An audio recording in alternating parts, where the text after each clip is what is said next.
Hey, I'm Justin from TechAU and I'm here with DJI's latest drone, the Neo, which is their smallest drone yet.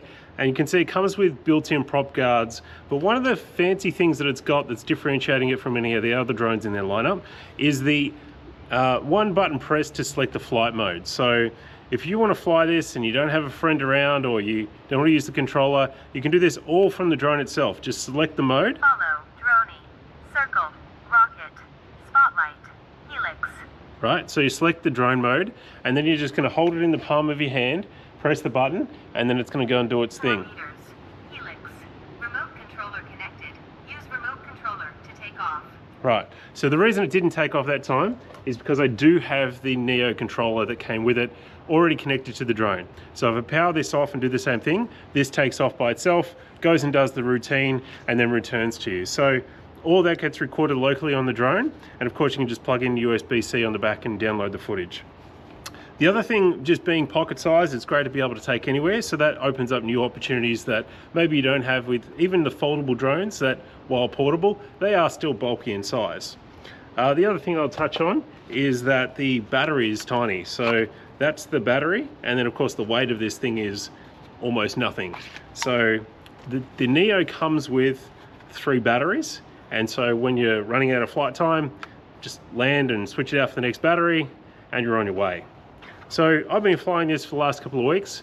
I've been really impressed with those built-in flight modes, but of course it can operate like any other DJI drone.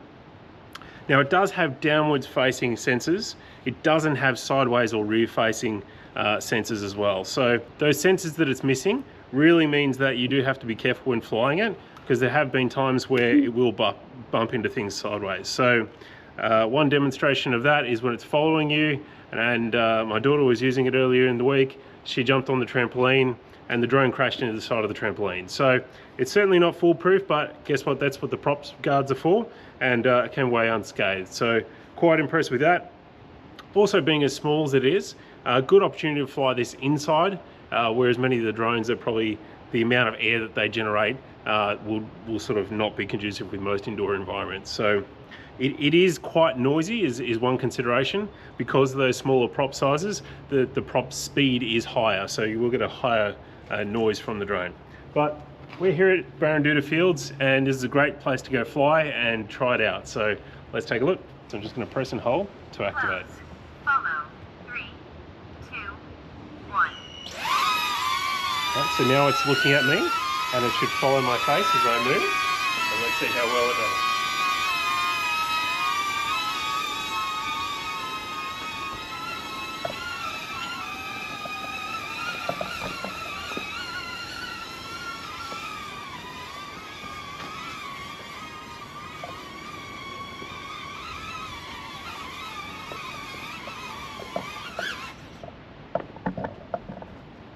So that actually worked out great. So it followed me down the stairs, around this, and then when I put my hand out, it knew that was the instruction that I wanted it to land on my hand.